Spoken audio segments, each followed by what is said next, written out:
Apalagi yang kaya, nantum hati-hati yang kaya ini. Setakwa-takwanya yang kaya kalau masuk surga tetap didahulukan fuqara dulu.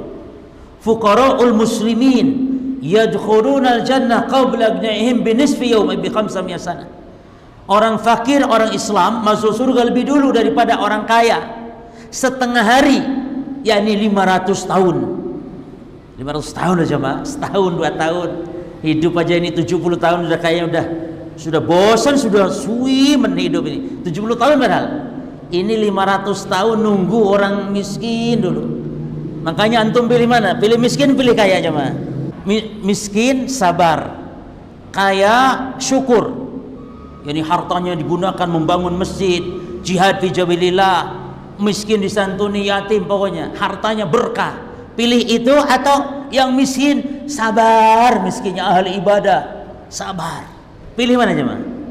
Taib, al-jawab tetap pilih kaya yang bersyukur. Karena bagaimanapun orang kaya yang bersyukur dengan hartanya bisa lebih banyak pahala. Ya. Adapun masalah masuk surga nanti wis embo apa jare nanti wis. Masalah masuk surga tawakal kepada Allah. Taib.